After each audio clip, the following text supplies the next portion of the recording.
परंतु तुम्हाला सांगतो की दोन विषयामध्ये फार संतापाची भावना आहे विखेंच्या विषयी. एक तर शिर्डी-नगर रस्ता आणि दुसरा दुधाला जो कमी भाव शेतकऱ्यांना मिळतोय ना, कामाच्या क्वालिटीत कॉम्प्रोमाइज करत नाही. जेसीबी आणली, रांगोळ्या टाकल्या आणि उद्घाटन केली पण आणि 4 चाकी गाडी स्टेबल चालते. परंतु 3 चाकी गाडी थोडीशी स्टेबल चालायला थोडी अडचण येते. ही अत्यंत दबावाचं राजकारण या मतदारसंघात आहे. भयमुक्त शिर्डी मतदारसंघ करायची माझी त्या ठिकाणी इच्छा आहे. त्याच्या विरोधात वेगळे नेरेटिव्ह त्या ठिकाणी लोकांमध्ये पाठवा. लोक त्याला बदनाम करा. संघर्ष करतो रस्त्यावर. अन्यायाच्या विरोधात लढतो. नमस्कार. मी यशोदीप शेटे तुम्हा सगळ्यांचं स्वागत करतोय वायडी बाबा की बोल या पेजवरती. मित्रांनो, आपण आपल्या पॉडकास्ट सिरीज मध्ये कायम अशा लोकांशी चर्चा करतो ज्यातनं आपल्याला काही ना काही आउटपुट किंवा आपल्या व्ह्युअर्सला काही ना काही माहिती भेटेल. आणि त्याचमुळे आज आपण आलेलो आहोत शिर्डी मतदारसंघामधील एक असं व्यक्तिमत्व ज्यांच्याद्वारे जवळपास गेल्या 30 ते 35 वर्षापासून ते राजकारणामध्ये ऍक्टिव्ह आहेत आणि त्यांच्याद्वारे आपण जाणून घेणार आहोत की नेमकं त्यांचा आत्ताचा अजेंडा काय आहे निवडणूक लढवण्याचा. तर आज माझ्यासोबत आहेत राजेंद्रजी पिपाडा साहेब आणि मी त्यांचं आपल्या शो मध्ये स्वागत करतोय. नमस्कार सर. सर, निवडणुकीमध्ये किंवा ऍज अ पॉलिटिशियन या सगळ्या गोष्टींकडे जाण्याआधी मला तुमची थोडीशी पार्श्वभूमी जाणून घ्यायला आवडेल. तुम्ही तुमच्या थोडंसं एक तुमच्या कॉलेज जीवनातील प्रवास असेल किंवा एक थोडक्यामध्ये तुमचा थोडासा प्रवास तुम्ही एक्सप्लेन करावा. असं मी कॉलेजला असताना एबीव्हीपी मध्ये काम करत होतो, अखिल भारतीय विद्यार्थी परिषदेचं. ओके. आणि कॉलेजहून आल्यानंतर माझे वडील शेतकरी आहेत ओके. आणि मी कॉलेजहून आल्यानंतर शेती व्यवसायात लक्ष घालण्याची त्या ठिकाणी सुरुवात केली. ओके. पूर्वी कसं होतं की पारंपरिक पिकं त्या ठिकाणी घेतली जायची, म्हणजे ऊसाची शेती आणि बाकीच्या क्षेत्रामध्ये आमच्याकडे हायब्रिड ज्वारी केली जायची. ओके. तर मी आल्यानंतर त्यात बदल केला. पहिल्यांदा आम्ही सोयाबीन लावायला सुरुवात केली आणि ऊसाची शेती बंद करून आम्ही डाळिंबाची बाग सुरुवातीला लावली. ओके. परंतु कालांतराने पाणी कमी झालं. मग आम्ही राहता परिसरात पेरूच्या बागा, म्हणजे पेरूच्या बागा पहिल्यांदा आम्ही लावायला त्या ठिकाणी सुरुवात केल्या आणि मी शेती पाहत होतो. परंतु आमचे काही मित्रपरिवार यांचे संपर्क आल्यानंतर मी 91 साली नगरपालिकेला एक पॅनल त्या ठिकाणी उभा केला होता भारतीय जनता पक्षाच्या वतीने आणि तेव्हापासून मी निवडणुकीला सुरुवात केली. परंतु त्याच्या आधी जेव्हा ती आमची ज्वारीचं जे पीक हायब्रिड ज्वारी त्या काळात करायचे, तर ते कोपरावला त्या ठिकाणी शासन त्या ठिकाणी मार्केटमध्ये ज्वारीला भाव कमी होते आणि शासन 110 रुपये क्विंटल या हमी भावाने शासनातर्फे खरेदी होती.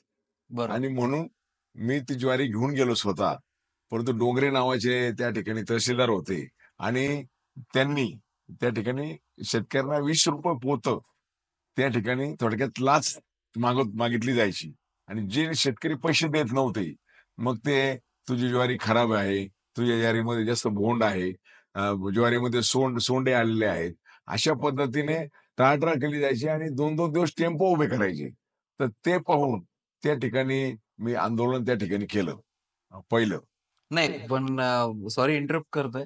हे आंदोलन करण्याची जी आपल्यामध्ये जो थोडक्यात मी गुणच म्हणेन, हा जो गुण आलाय ना, हा कदाचित एबीव्हीपी मुळे आलाय आणि कदाचित तुम्ही सुरुवातीपासूनच एबीव्हीपी मध्ये जोडलेलं होतं. त्याच्यामुळे अन्यायाविरुद्ध आवाज उचलायचा हे तुम्हाला कदाचित तिकडनं झालंय. कदाचित तिथे भरपूर जणांना आहे ना एबीव्हीपी बद्दल माहित नसेल. थोडंसं शॉर्ट मध्ये एबीव्हीपी बद्दल सांगा ना. नाही, आम्ही अगदी कॉलेजच्या जीवनातच आमचे काही मित्र होते.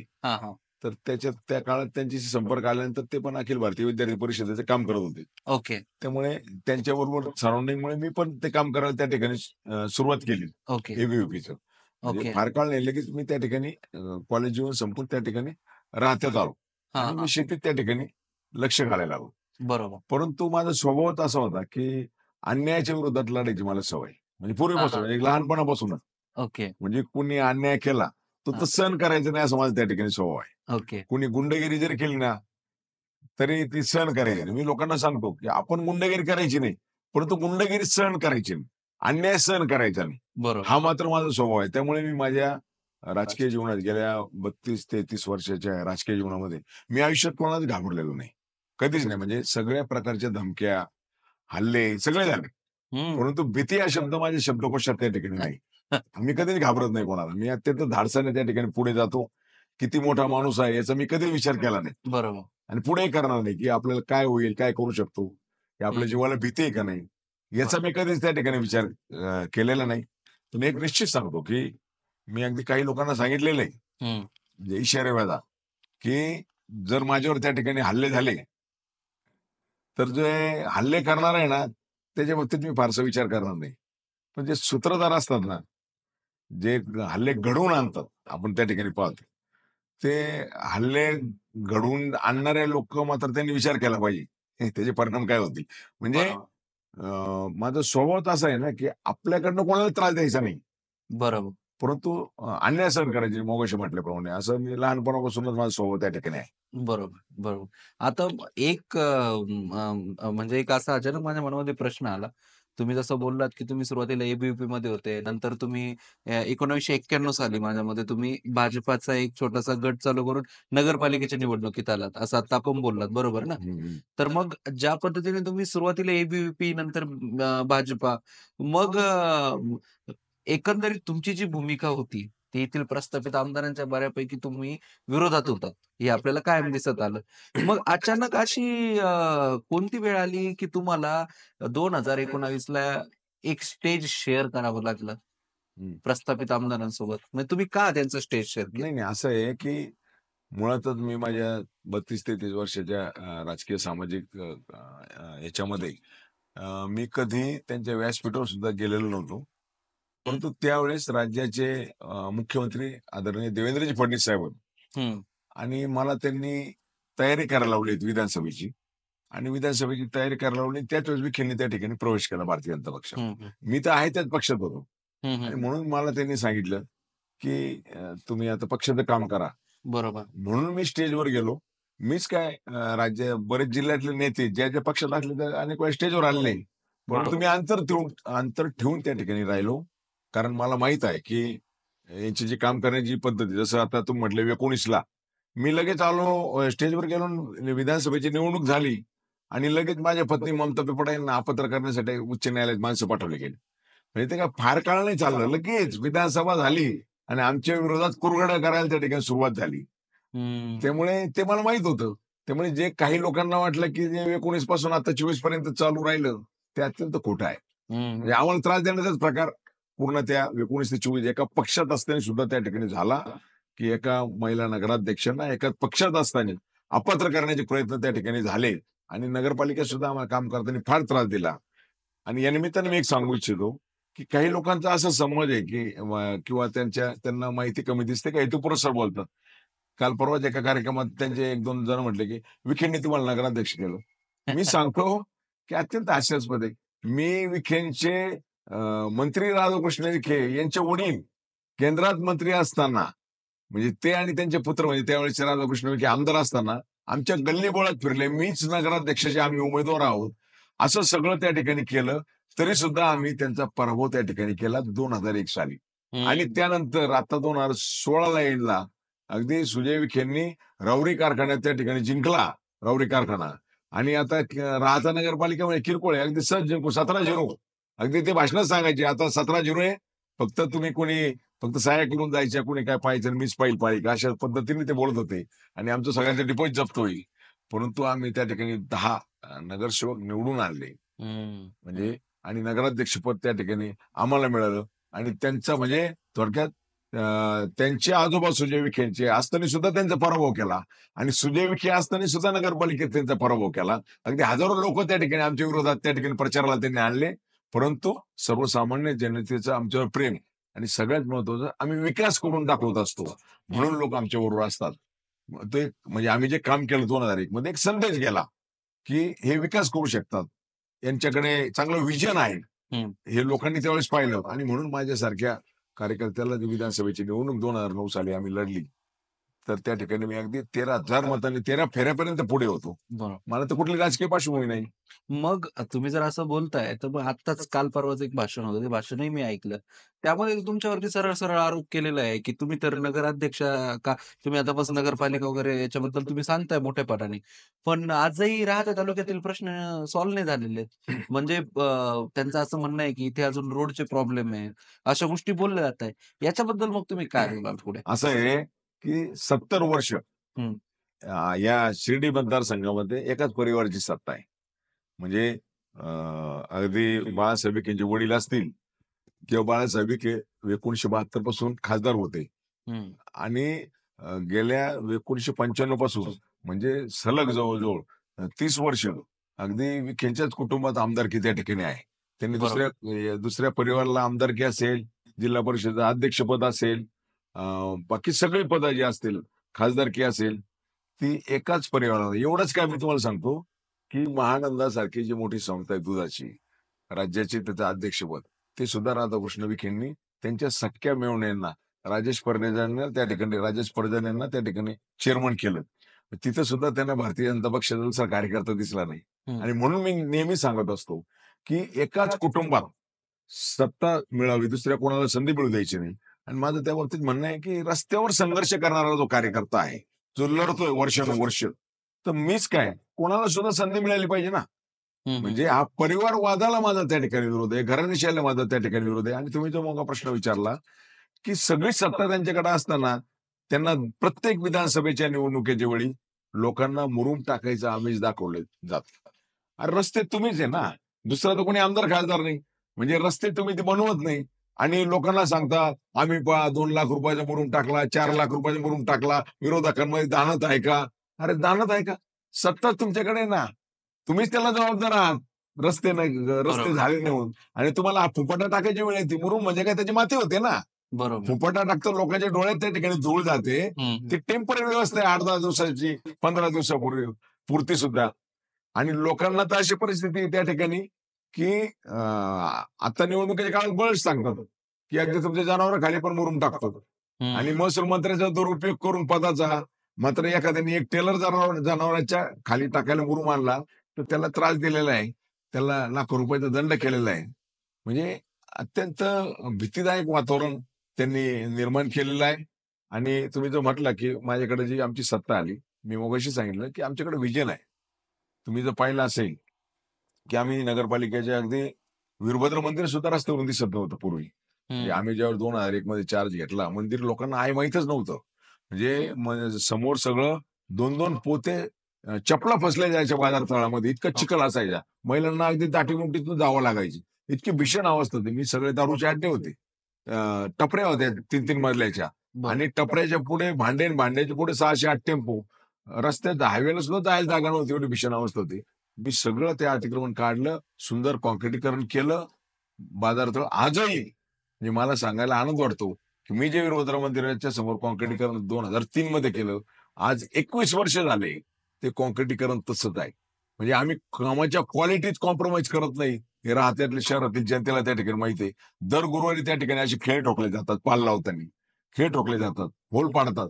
पण तरी 21 वर्ष झालं तरी काँक्रिटीकरण आजही तसं आहे, की लोकांना माहिती आहे, की राजेंद्र पिंपळा काम जे करतात ते अत्यंत दर्जेदार त्या ठिकाणी करतात. त्यांना काही त्यांचं कुटुंब चालवायचं नसतं, परंतु जनतेच्या हिताकरता शासनाचा जो निधी आलेला आहे, त्याचा उपयोग झाला पाहिजे आणि हं. लोकांनी नाव घेतलं पाहिजे, की क्वालिटीच्या बाबतीत कॉम्प्रोमाइज त्या ठिकाणी करत नाही. आणि मोठं उदाहरण आहे, आजही शिर्डीला येणारे साई भक्त शनी शिंगणापूरला जाताना प्रत्येक जण त्या मंदिराचं त्या ठिकाणी आमचं ग्रामदैवत आहे वीरभद्रवाचं मंदिर, त्या ठिकाणी थांबतात, मंदिर दिसतं. म्हणजे मंदिर आहे हेच माहीत नसायचं लोकांना. आज हं. ते मंदिर दिसतं. अगदी हैदराबादचे असतील, बाहेरचे भक्त असतील, तरी त्या ठिकाणी वीरभद्र महाराजच्या दर्शनाला त्या ठिकाणी जातात आणि मग ते शनी शिंगणापूरला त्या ठिकाणी जातात. म्हणजे आम्ही काम करू शकतो, हे आम्ही 2001च्या निवडणुकीतच झाल्यानंतर आम्हाला जी छोटीशी संधी मिळाली, त्यातच लोकनियुक्त नगराध्यक्ष म्हणजे ती संधी मिळाल्यामुळे आम्ही हे काम करू शकलो. आणि म्हणून त्यानंतर अ, या विखेंसारख्यांनी काही पुढाकार घेऊन हा कायदा चुकीचा आहे, नगरसेवकांमधनच निवडणूक करा. ते लोकनियुक्त पद्धतीत बंद करून टाकली होती. याच्यातनं नवीन आमदार तयार व्हायला लागले. त्यांच्या लक्षात आलं की लोकनियुक्त झाले की गाव ठरवतं ना कोणाला नगराध्यक्ष करायचं, आणि नगरसेवकांमधून केलं तर घोडेबाजार करून तुम्ही कोणाला तुमचा बगल बच्चे बसवता त्या ठिकाणी. म्हणजे नवीन नेतृत्व या निमित्ताने महाराष्ट्रात तयार झाले, ज्यांच्यामध्ये कर्तृत्व आहे, ज्यांना व्हिजन आहे, असे महाराष्ट्रात लोकनियुक्त नगराध्यक्ष आणि जनतेलाही चॉईस झाली. माझ्यासारखा एकदम छोट्या समाजाचा कार्यकर्ता लोकनियुक्त नगराध्यक्ष होऊ शकतो. सामान्य जनतेने विश्वासाने आम्हाला निवडून दिलं आणि आम्ही रिझल्ट दिला, सगळ्यात महत्वाचं म्हणून लोकांचा आमच्यावर विश्वास आहे. आणि 2 निवडणुका लोकनियुक्त नगराध्यक्षांच्या झाल्या, दुसरी निवडणूक सुद्धा आम्ही जिंकली. एखाद्या वेळेस तुम्ही म्हणताल की नाही पहिली जिंकली ऍक्सिडेंटली पिपळा निवडून आणले, परंतु दुसरी सुद्धा म्हणजे निवडणूक आम्ही जिंकू शकलो आणि त्यानंतर सुद्धा आम्ही विकास करू शकलो, याचं समाधान आहे. या मतदारसंघात जे प्रश्न प्रलंबित आहे त्याला मंत्री विखे आणि त्यांचा परिवार त्या ठिकाणी जबाबदार आहे. त्यांना कुणाचंही नाव घेण्याचा अधिकार नाही, कारण त्यांच्या कुटुंबाच्या व्यतिरिक्त दुसरी कोणाची सत्ता या मतदारसंघात नाही. त्यांना दुसऱ्यांनी काम केलेलं काहीच चालत नाही. आपण संगमनेरमध्ये जा, त्या ठिकाणी तुम्हाला मालपाणीचे कॉलेज दिसतील, सराफांचे दिसतील, बऱ्याच जणांचे, डॉक्टर टेरेंचे दिसतील, गुंजाळ्यांचे दिसतील, सगळ्यांचे कॉलेजेस आहे त्या ठिकाणी. म्हणजे लोकांना तिथे अधिकार आहे कॉलेज काढण्याचे. इथं बालवाडी काढायची पंचायत आहे इकडे मतदारसंघात, इतकी भीषण परिस्थिती. तुम्ही कॉलेज तर काढू शकत नाही, कोणी BAMS असेल किंवा वेगवेगळे कॉलेज काढू शकत नाही. अहो एवढंच काय, आमचं येतं जाऊन दे, आमचं साईबाबा संस्थांचे सुद्धा त्यांना कॉलेज काढलेले आवडत नाही. म्हणजे त्यांना वाटतं की आपली दुकानदारी बंद पडून जाईल, म्हणजे अशी परिस्थिती आहे. म्हणजे इतकं भीषण चित्र आमच्या मतदारसंघामध्ये आहे. जे काही पाहिजे ते आमच्या परिवाराने त्या ठिकाणी करायचं, दुसरं कोणीच त्या ठिकाणी करायचं, अशी भावना त्यांची त्या ठिकाणी आहे. परंतु जनतेचे सगळं लक्षात आलेलं आहे आणि या परिवारवादाला आमचा त्या ठिकाणी विरोध आहे, पूर्वीपासून विरोध आहे. आता आम्हाला काही पार्श्वभूमी नाही ना. बरोबर. माझे वडील कोणी आमदार खासदार नव्हते, ते शेतकरी कुटुंबात जन्मले, ते शेतकरी होते. म्हणजे अगदी रात्री 2 वाजता नांगर गाळा घालणं, नांगरट करणं रात्री 2 वाजता, गुऱ्हाळ त्या ठिकाणी गाळायचं, ही सगळी कामं त्यांनी त्या ठिकाणी केलेली वडिलांनी. बरोबर. आणि म्हणून आणि मगाशी तर आपण बोलला ना धाडसा जाऊन, आमचे वडील पण धाडसी होते पूर्वीपासून. म्हणजे वडील, त्यामुळे त्यांच्यातनं मला ते धाडस शिकायला मिळालं. त्यांनी पण कधी सहन नाही केलं काही कधी. आणि त्यामुळे जेव्हा जेव्हा त्यांनी आमच्या अंगावर लोक सोडायचा प्रयत्न केला ना, तर त्यांनी पाहिलंय आम्ही त्याच पद्धतीने आम्ही उत्तरं दिलेली, अगदी नगरपालिकेत सुद्धा घाबरलो नाही आम्ही कधी, आणि इथून पुढे कधी घाबरणार नाही. आपण स्वतःहून काही चूक करायची नाही, परंतु गुंडगिरी आणि अन्याय सहन करायचे. म्हणजे अक्षरशः कोणी जर गुंडगिरी करून एखाद्या सामान्य माणसाला जर छळत असेल ना, म्हणजे कोणाला मारत असेल, छळत असेल, खून होत असेल, तरी आमच्या सारख्याचं रक्त त्या ठिकाणी उसळतं. म्हणजे तुम्हाला, म्हणजे आम्हाला असं वाटतं की काय चालू आहे सगळं, आपण त्याचा विरोध केला पाहिजे, अन्यायाच्या विरोधात लढलं पाहिजे. म्हणून असे बरेचसे प्रकरण मला सांगता येतील, पण त्याला वेळ पूर्ण नाही, 2 तास आहे, की गुंडांच्या विरोधात मी लढाई त्या ठिकाणी केलेल्या. मी कधीही माझा एकही वाळूवाला किंवा कुठलाही आता तुम्ही वाळूचा मुद्दा घेताय, वाळूबद्दल तुम्ही बोलताय, तर आम्ही बघितलंय की महसूल मंत्री जे राधाकृष्णजी विखे पाटील साहेब आहे, त्यांनी वाळूबद्दल तर खूप चांगले धोरणं केले होते. म्हणजे त्यांनी ऑनलाईन विक्रीचं वाळूचं केलं होतं.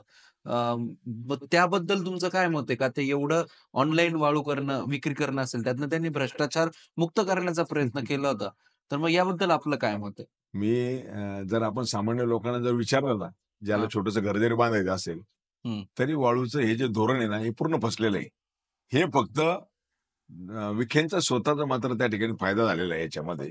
म्हणजे आपल्याच मतदारसंघात जर आपण जर विचार केला, तर मुक्तपणे वाळू उपसा त्या ठिकाणी सुरू झाला.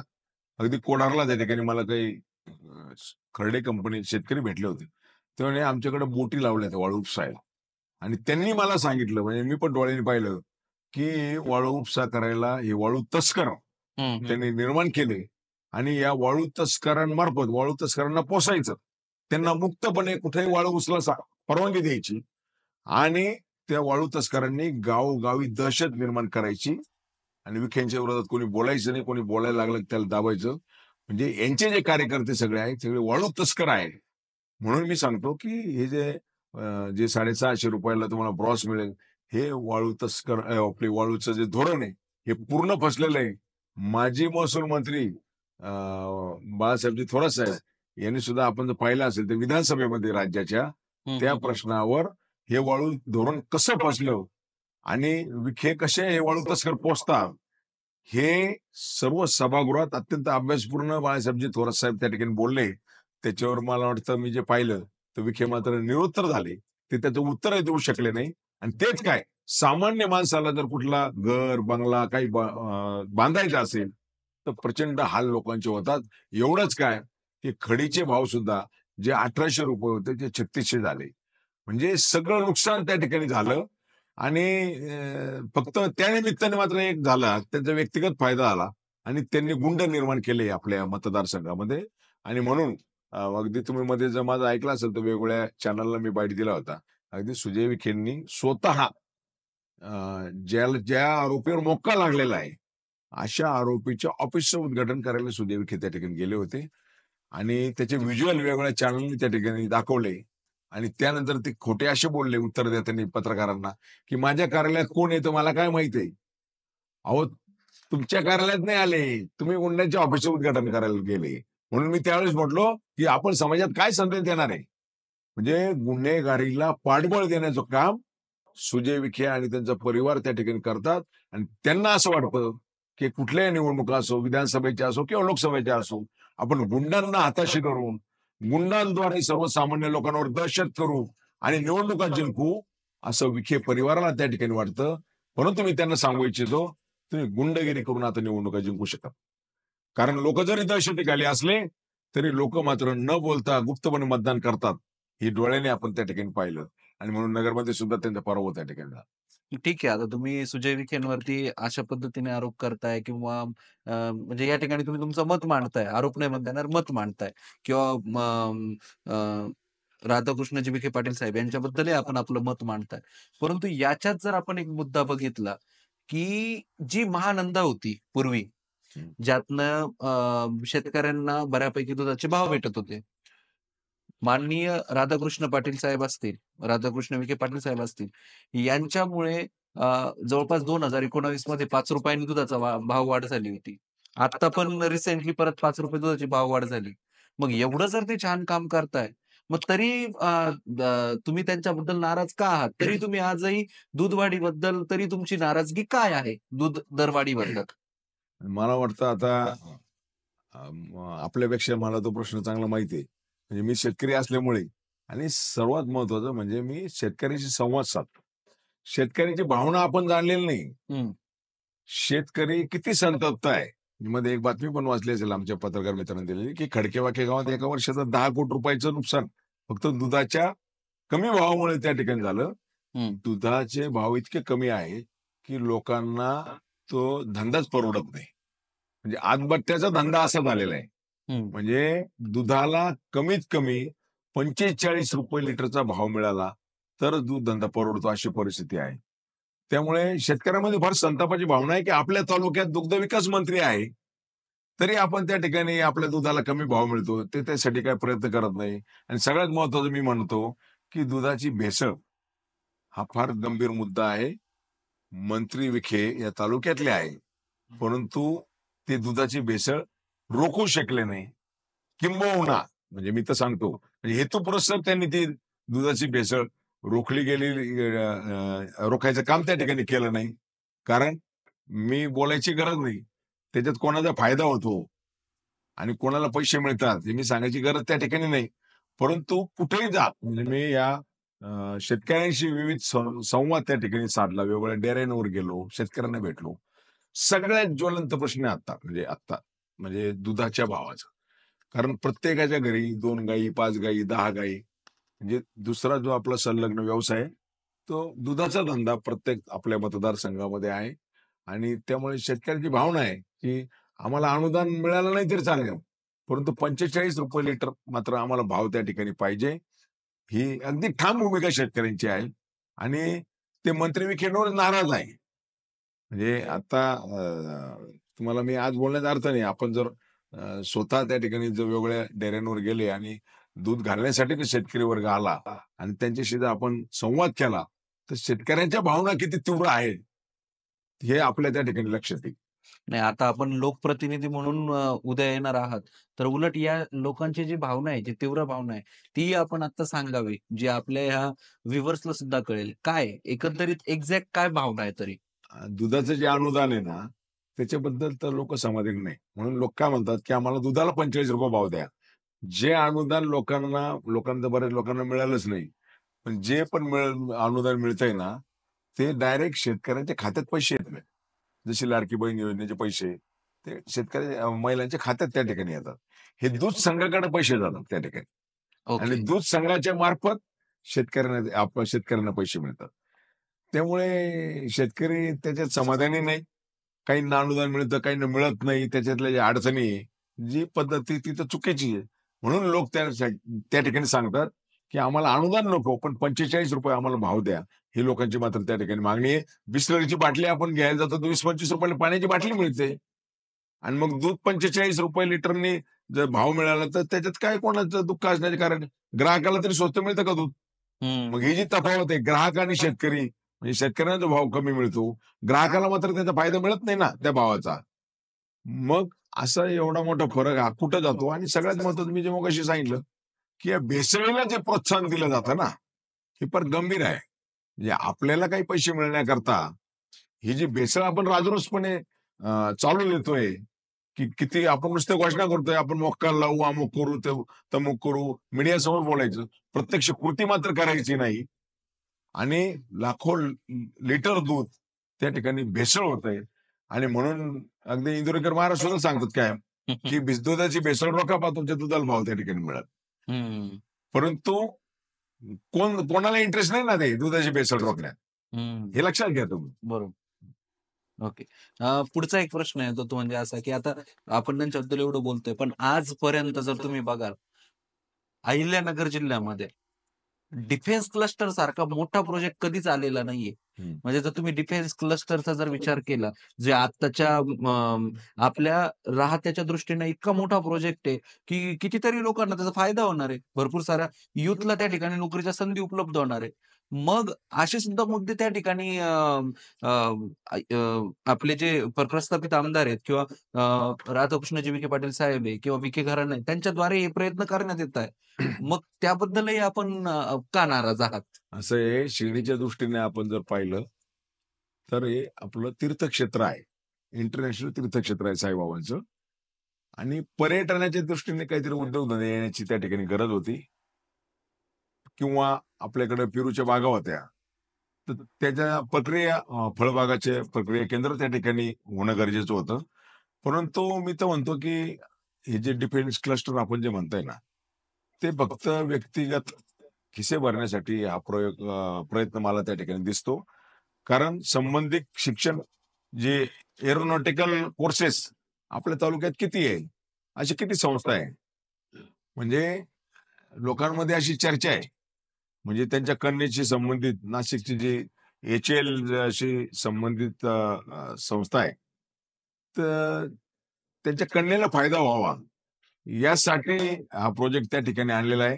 म्हणजे सर्वसामान्य लोकांना याचा काही त्या ठिकाणी फायदा होणार नाही. हा व्यक्तिगत त्यांच्या परिवाराला फायदा होईल, अशी चर्चा मात्र जनतेमध्ये त्या ठिकाणी आहे. म्हणजे दुसरा काहीतरी उद्योगधंदा आणला असता, की ज्याच्यामुळे सर्वसामान्य लोकांना, बेरोजगारांना रोजगार मिळाला असता. अशा पद्धतीचं काहीतरी आणायला पाहिजे होतं. आणि दुसरी अजूनही चर्चा आहे त्याच्यामध्ये, की हे नेमकं ते जे गृहस्थ आहेत कोलारचे, हं, हं. ही त्यांची फॅक्टरी आहे, की आणखी जे लोकं करतायत त्यांच्यात काही हितसंबंध त्याच्यात आहे. ही फार मोठी चर्चा त्या ठिकाणी आहे. ते गृहस्थ करू शकतात का एवढी मोठी संस्था? म्हणून मी मगाशी जे म्हटलो ना, की लोकांमध्ये चर्चा त्यांच्या परिवाराला फायदा व्हावा याच्यासाठी आहे. याच्यामुळे मला वाटत नाही, की जे सांगतात, की इतक्या हजार लोकांना रोजगार मिळेल आणि 4,000 लोकांना रोजगार मिळेल. हा रोजगार मात्र खऱ्या अर्थाने त्यांच्या परिवारातल्याच कोणाला तरी मिळेल. हे बाहेरच्या बेरोजगाराला नाही मिळणार. म्हणजे ही सुद्धा मी जसे मगाशी म्हटलं, जे काही पाहिजे आपल्या परिवारालाच मिळालं पाहिजे. त्यामुळे एम-आय-डी-सी तर कधी झालीच नाही. परंतु एम-आय-डी-सीचा गाजर दाखवून त्याच्यातही ज्या जमिनी असतील किंवा काही एखादा उद्योग आणायचा, तो सुद्धा स्वतःला व्यक्तिगत फायदा व्हावा यासाठीच आणत आहे अशी चर्चा मात्र सामान्य जनतेमध्ये त्या ठिकाणी आहे. ओके. आता आपण एक एम-आय-डी-सीचा मुद्दा घेतलाच आहे. त्यावरनं मला हा प्रश्न विचारायचा आहे, की अ, आपल्याला जवळपास श्रीरामपूर एम-आय-डी-सी आहे. कोपरगावमध्ये का होईना एक छोटीशी का होईना औद्योगिक वसाहत आहे. संगमनेरमध्ये पण एक सक्सेसफुल त्यांची एक एम-आय-डी-सी काइंड ऑफ तिथं त्या ठिकाणी डेव्हलपमेंट झालेली आहे. मग आजपर्यंत राहत्यामध्ये याच्यापर्यंत का काही पावलं उचलले गेले नाहीत? किंवा यावरती अजून काय डेव्हलपमेंट तर तुम्ही स्वतः जर लोकप्रतिनिधी होत असाल, तर तुमचं याच्याबद्दलचं काय व्हिजनरी प्लॅनिंग असेल? असं आहे की एम-आय-डी-सी किमान आता 70 वर्ष आले यांच्या परिवाराकडे सगळे सत्ता आहे. किमान मी जास्त म्हणत नाही. किमान 30 वर्षापूर्वी तरी राहत्याला जशी संगमनेरला आहे, श्रीरामपूरला आहे, त्याच्यापेक्षा मोठी एम-आय-डी-सी होऊ शकली असती. कारण तिथली परिस्थिती वेगळी आहे. इथं शिर्डीसारखं ते सेंटर आहे, की जिथं मोठमोठे उद्योगपती त्या ठिकाणी दर्शनाला येत असतात आणि त्यांच्या भावना गुंतलेल्या आहेत, की शिर्डीकरता काहीतरी करावं आपण. तर माझी माहिती तर पूर्वीपासून आहे. अगदी तुम्हाला तर आठवत नसेल, पण सांगतो, की बाळासाहेब विखे हे केंद्रात कॅबिनेट मंत्री होते. अवजड उद्योग मंत्री म्हणून. ओके. अवजड उद्योग मंत्री होते. त्या काळात सुद्धा एखादा उद्योग आणू शकत होते ना ते. 25 वर्षापूर्वी, 22 वर्षापूर्वी 25. त्यांनी तरी एखादा उद्योग आणला नाही. कारण त्यांची मानसिकताच नाही स्वतःच्या परिवाराच्या पलीकडे जाण्याची. त्यांना असं वाटतं, की इथं उद्योग जर आणला त्या ठिकाणी, तर बाहेरगावचे लोक त्या ठिकाणी राहायला येतील. लोकांकडे 2 पैसे येतील. मग त्यांची जी मानसिकता आहे, की आपलं जे कंट्रोल आहे स्वतःचं, कारण हा परिसर डेव्हलप झाला शिर्डीचा, तर त्यांचा कंट्रोल त्या ठिकाणी सुटतो. इथं मतदार वाढले जातात आणि बाहेरगावचे लोक जर एम-आय-डी-सीच्या निमित्ताने जर वेगवेगळे तरुण आले किंवा ते कंपनीत जर लोक काम करायला आले, तर ते तुमचे गुलाम बनू शकत नाही ना. त्यांच्याकडे पद्धत काय आहे, लोकांना गुलाम बनवा आणि राज्य करा. ही पद्धत आहे. म्हणजे आर्थिक जीवनमानच उंचवलं यायचं नाही लोकांचं. बरोबर. लोकांच्या खिशात 2 पैसे आले त्यांना दुःख होतं. म्हणून त्यांच्या कार्यकर्त्यांनी मला सांगितलं, की आम्ही आता वास्तुशांती असलं तर विखेनं बोलवतो. म्हटलं, "काय रे बाबा?" ते म्हणे, "त्यांना वाटतं याचं पत्र्याचं घर होतं किंवा याचं छप्पर होतं. याने बंगला कसं काय बांधला?" त्याला आनंद होत नाही यांना, की कार्यकर्त्यांनी बंगला बांधला, चला आनंद झाला पाहिजे. ते म्हणे, "आम्ही आता वास्तुशांतीला बोलवत नाही त्यांना." म्हणे. अं, असो म्हणजे तुमच्याशी अजूनही मला गप्पा मारायच्या आहेत. काही मुद्दे आहेत. आपलं ऑलरेडी खूप डिस्कशन होतंय. परंतु त्यातील एक महत्त्वाचा मुद्दा येतो. तो म्हणजे काय, की आज तुम्ही जर बघाल तर शिर्डी हे एक जगप्रसिद्ध तीर्थक्षेत्र आहे. भारतात तर आहेतच. परंतु आता जगभरातून त्या ठिकाणी लोकं येतात. एक आंतरराष्ट्रीय दर्जाचं आपल्याकडे विमानतळ आहे. रेल्वे स्टेशन पण आपल्याकडे आहे. हं. समृद्धीसारखा महामार्ग आपल्याला जवळ आहे. एवढं सगळं इन्फ्रास्ट्रक्चर डेव्हलप असताना हं. जर तुम्ही लोकप्रतिनिधी म्हणून पुढे येताय, तर तुमचा पुढे व्हिजनरी प्लॅन काय असेल? आणि यामध्ये तुम्ही काही आय-टी पार्क वगैरे अशा काही गोष्टींचा विचार करताय का? नाही खरं म्हणजे आपण म्हटलात त्याप्रमाणे हे फार पूर्वी सगळं आपल्याला ज्याला म्हणतात ना, एकमेकाला पूरक होतं सगळं. म्हणजे समृद्धीचा मार्ग जवळ आहे हं. आणि बाकीचे सर्व सर्व त्या ठिकाणी सुविधा उपलब्ध असताना त्या ठिकाणी आय-टी पार्क असेल, नॉलेज सिटी असेल. मला वाटतं त्यावेळेचे बऱ्याच वर्षापूर्वी माजी मुख्यमंत्री शरदचंद्रजी पवार साहेब यांनी सुद्धा संकल्पना मांडली होती. नॉलेज सिटी इथं केली पाहिजे. मेडिकल इंजिनिअरिंगची कॉलेजेस झाली पाहिजे. परंतु यांनी ते प्रस्ताव पण पाठवले गेले होते. परंतु यांनी जाणीवपूर्वक त्या मुख्यमंत्र्यांना भेटून हे करू नका म्हणून त्या ठिकाणी सांगितलं. कारण त्यांना असं वाटलं, की इथं जर मेडिकल इंजिनिअरिंग कॉलेज उभे राहिले, संस्था उभ्या राहिल्या, तर मग आपली दुकानदारी पण पडेल. ही भीती त्यांना आहे. अहो एवढंच काय, ते इतके संकुचित विचाराचे आहेत, की साईबाबांचं जे हॉस्पिटल आहे, महाराष्ट्रभरातनं लोकं त्या ठिकाणी येतात. ते बंद पाडण्याचं फार मोठं षडयंत्र बऱ्याच वर्षापासून चालू आहे. आज अशी परिस्थिती आहे, की दिवसातून किमान 2 फोन मला येतात, की बेड उपलब्ध नाही म्हणून. इतकी भीषण परिस्थिती आहे. मग ते काय तिथं सांगितलं तर डॉक्टरांना रेफर करा आमच्या हॉस्पिटलमध्ये, प्रवरा हॉस्पिटल. म्हणजे तिथून पेशंट प्रवरा हॉस्पिटलमध्ये रेफर करायचं सेंटर झालेलं आहे बघ, साहेब. म्हणजे कुठल्याच पद्धतीच्या सुविधा नाही. अगदी सोनोग्राफीचं मशीन सुद्धा मशिनरी असताना डॉक्टर नाही तिथं. डॉक्टर सुद्धा पळून लावले जातात. हे सगळं जाणीवपूर्वक केलं जातं. हे फार फार मोठं षडयंत्र आहे, पण फार मोठं पाप ते त्या ठिकाणी करतायत. इथं परिसरातले जे लोक आहेत 5-10 किलोमीटरच्या, त्यांना सहज ती सेवा उपलब्ध होती बाबांची. आणि चांगले अगदी पूर्वी डॉक्टर बजाज होते, डॉक्टर वर्मा होते, ज्यांनी 40,000 ऑपरेशन त्या ठिकाणी केले. महाराष्ट्रभरातनं ओघ त्या ठिकाणी सुरू झाला होता. परंतु जाणीवपूर्वक चांगले डॉक्टर पळवून त्या ठिकाणी नेले जातात आणि त्यांच्या असं लक्षात आलं की आपण आपलेच हॉस्पिटल उभं करा. मग विळद घाटात त्या ठिकाणी उभं केलं दुसरं हॉस्पिटल, म्हणजे स्वतःचे हॉस्पिटल. अहो मध्यंतरी तर मला आता आठवलं परत, त्यांनी सांगितलं की शिर्डीत मी एक हॉस्पिटल उभं करणार आहे. काय बोलताय तुम्ही? अरे बाबांचं हॉस्पिटल मोठं होऊन द्या ना. शिर्डीत तर ठेवा तेवढं आहे. विळद घाट आहे, तुमच्या प्रवरनगरला आहे. शिर्डी तर मोकळं सोडा. काय करायचं म्हणजे जागा सुद्धा ग्रामस्थ देत होते नांदुरकीचे 36-40 एकर जागा, पण ती त्यांनी मिळू दिली नाही. त्या ग्रामस्थांनी आंदोलन केलं की आमची जागा वर्ग करून घ्या आणि मोठं हॉस्पिटल उभा राहा. आता शेती महामंडळाची तुम्ही शेकडो एकर जागा वाढताय. तुम्हाला असं वाटलं नाही का बाबांचं हॉस्पिटल 100 एकर मध्ये 50 एकर मध्ये व्हावं, शिर्डी संस्थांकडे आपण जागा हस्तांतर करावी? त्यांना नाही वाटलं. कारण त्यांना माहित आहे की बाबांचं हॉस्पिटल मोठं झालं की आपल्या धंद्याला फरक पडेल. मग तिथे सुद्धा बिझनेस महत्वाचा आहे त्यांचा. त्यामुळे संतप्त भावना लोकांच्या हॉस्पिटल बद्दल आहे की त्यांनी जे स्टेटमेंट केलं ना की मोठं हॉस्पिटल मी 2 वर्षात त्या ठिकाणी निर्माण करेल. म्हणजे जे काय पाहिजे ते स्वतःच पाहिजे, स्वतःच्या कुटुंबाचंच पाहिजे, म्हणजे बाबांचं नको ही भावना आहे. एवढंच काय तुम्हाला आठवतं की नाही मला माहित नाही. म्हणजे साईबाबांच्या शिर्डीमध्ये शॉपिंग कॉम्प्लेक्सला सुद्धा स्वतःच नाव देण्याचा त्यांनी हट्ट धरला होता. तिथं साईबाबांच्या ऐवजी राधाकृष्ण विखेंनी स्वतःचं नाव लावून घेतलेलं ते शॉपिंग कॉम्प्लेक्सला. मी त्यावेळेस म्हटलं होतो, अहो शिर्डीमध्ये साईबाबापेक्षा तुम्ही मोठे नाही ना.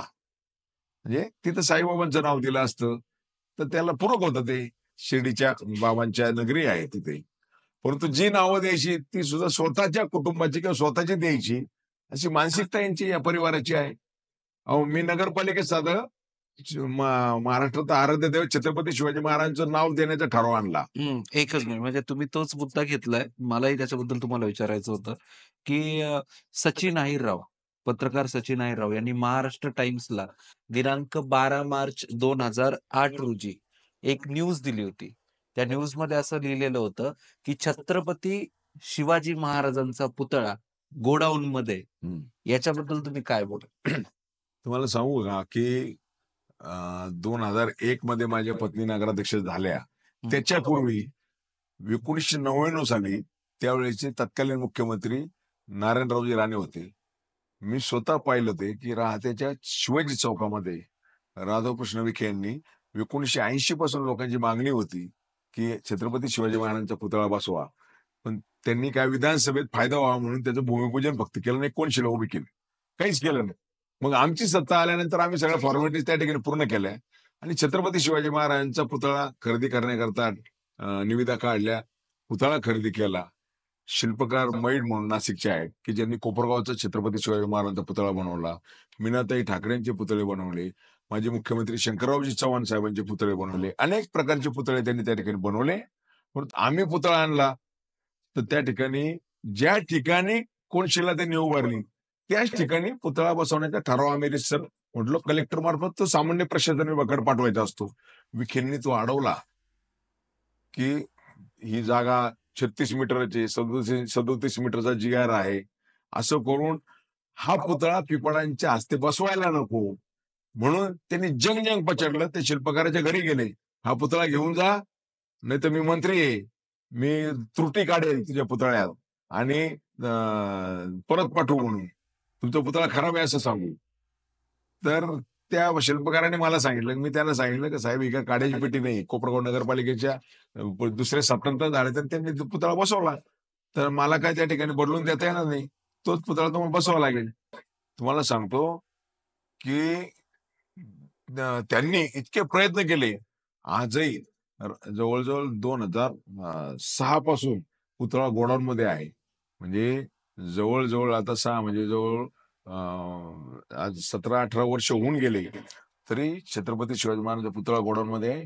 राज्याच्या विधानसभेत गोपीनाथजी मुंडे साहेब असतील, कैलासवासी गोपीनाथजी मुंडे साहेब असतील, नरसाई आडपमास्तर असतील, विरोधी पक्ष नेते पांडुरंगजी फुडकर असतील, रामदासजी कदम असतील, या सर्वांनी त्या ठिकाणी असं महाराष्ट्राला घोषणावं नाही की सत्ता बदलली म्हणून छत्रपती शिवाजी महाराजांचा पुतळा गोडाऊन मध्ये डांबून ठेवायचा. तर त्या ठिकाणी उत्तर दिलं त्यांनी. हर्षवर्धन पाटील मंत्री होते, यांचे संबंध चांगले होते की नाही तो पुतळा खराब आहे, दुसरा पुतळा बसवायची इच्छा आहे. तर त्यावेळेस गोपीनाथजी मुंडे यांचं स्टेटमेंट आहे, आजही रेकॉर्डला आहे ते, की नाही, हे चुकीचं उत्तर देत आहेत अध्यक्ष महाराज, असं त्यांनी सांगितलं की तिथे राजकारण आहे. तो पुतळा दुसऱ्या नगराध्यक्षांनी आणलेला आहे, म्हणून तो बसवायचा नाही, असं त्यांनी सांगितलं. आणि राज्याच्या सगळ्या वाहिन्यांनी, म्हणजे एबीपी माझा, त्यावेळेस त्यांचं नाव स्टार माझा होतं पूर्वी, 1 तास आमचा इंटरव्ह्यू घेतला.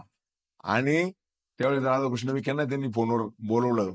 आणि जेव्हा राधाकृष्ण विखेंना कळालं की आम्ही स्टुडिओत बसलेलो आहोत त्यांच्या, तर त्यांनी फोन कट केला. ते उत्तर देऊ शकत नव्हते. आणि सगळ्यात वाईट काम त्यांनी केलं की महाराष्ट्राचं आराध्य दैवत छत्रपती शिवाजी महाराज यांच्या पुतळ्याला आपण डांबताय. हं? आणि तुमच्या परिवाराचे पुतळे बसवायची तुम्हाला सवय लागलेली आहे. म्हणजे आजही तुम्ही पाहिलं तर लोणीत गेले तर त्यांच्या आजोबाचा आणि वडिलांचा पुतळा बांधून ठेवलेला आहे, उद्घाटन करायला ठेवलेलं आहे त्या ठिकाणी. म्हणजे आता त्याला पॅकिंग करून ठेवलेलं आहे. निवडणूक झाली की त्याचं उद्घाटन त्या ठिकाणी करतील. म्हणजे मोठे पुतळे भव्य त्यांचे परिवारातले कोणाचे असले तर बसवायचे. आणि कोणी आराध्य राष्ट्रपुरुष असले तर त्यांचे छोटे छोटे पुतळे बसवायचे. ही सवय त्यांना ते आहे.